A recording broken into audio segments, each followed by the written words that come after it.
Bienvenue sur Made in 80. Je vais vous parler d'un temps que les moins de 20 ans ne peuvent pas connaître. Dans les années 80, nous avions un ministre du rock'n'roll. Et oui, et il est avec nous en direct d'Abidjan. Bonjour Mitsou. Salut, comment ça va? Ça va bien, très bien, merci. Merci d'avoir accepté notre invitation. Mitsou. De rien, c'est un plaisir. Mitsou, vous avez passé votre vie derrière un micro en tant que DJ, chanteur, formateur, animateur radio. On se souvient de vous forcément avec votre style inimitable sur la radio Énergie. Comment vous êtes-vous retrouvé embarqué dans cette aventure ? Oh, c'était un pur hasard. C'est-à-dire que j'ai toujours voulu faire ce métier, pas forcément de la radio, mais je voulais être chanteur. Comme vous venez de dire que j'étais chanteur, animateur, formateur, producteur. Et donc j'ai toujours voulu faire ce métier. Donc un jour, j'ai croisé la route avec des amis en fait qui m'ont présenté à la personne qui était en train de créer Énergie. Donc disons que j'étais là le bon jour, au bon moment, au bon endroit. C'est aussi simple que ça. C'est une chance inouïe en fait. Voilà, j'y pensais jamais arriver à ça parce que j'étais un simple petit DJ en province quoi. D'accord. Et aujourd'hui, Mitsou, le micro fait-il toujours partie de votre quotidien ? Oui, un peu moins qu'avant parce que il m'arrive de faire de la radio de temps à autre. C'est plus rare, mais je fais un petit peu de production toujours, des voix par-ci par-là, quelques pubs.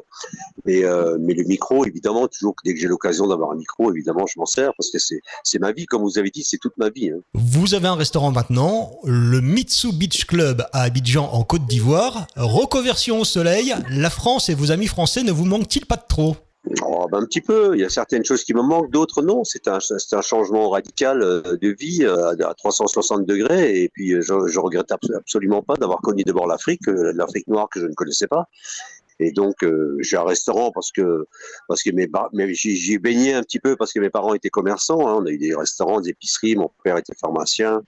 Donc, et puis le restaurant, c'était une opportunité de le faire, de l'avoir. En fait, j'étais pas spécifiquement venu en Côte d'Ivoire pour faire ça, puisque d'ailleurs j'ai fait de la radio ici à Nostalgie, parce qu'il y a une sous-licence de Nostalgie ici qui existe, qui appartient à Énergie aujourd'hui. D'accord. Donc le restaurant, c'est un pur hasard. Et puis voilà, je me sens bien. Je travaille. Ça m'empêche pas de faire des animations. Voilà. Donc. D'accord. On va passer à une question d'auditeur, question de Quentin qui habite Épinal dans les Vosges. Pour vous, Mitsou, les années 80, vous y retourneriez ou alors le passé, c'est le passé ? Oui, le passé, c'est le passé. On y pense toujours. On a toujours un petit peu de nostalgie. Alors donc c'est normal qu'on y pense, etc. Donc le passé, c'est pas le passé. On y pense parce que c'était quand même des belles années.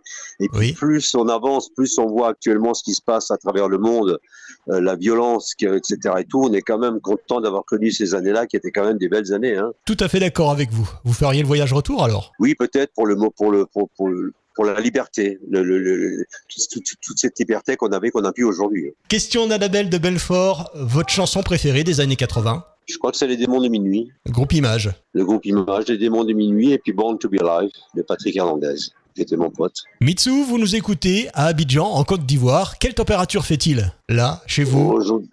Moi, je crois qu'il fait 31 à peu près. Il doit faire 31 aujourd'hui. D'accord, ça nous change effectivement de l'Est de la France, avec nos moins 2 degrés et notre neige qui arrive tout doucement. Merci Mitsou de nous avoir fait partager un peu de chaleur et de votre voix. Si jamais l'envie de refaire de la radio comme dans les années 80 vous tente, alors on sera ravis de vous accueillir ici à Made in 80, malgré le froid. Hein. Ok, c'est sympa, merci beaucoup. Merci, puis longue vie à votre radio. Merci, et pour retrouver d'autres interviews d'artistes ou d'animateurs radio, rendez-vous sur Spotify, Deezer ou bien encore sur le site made in80.fr.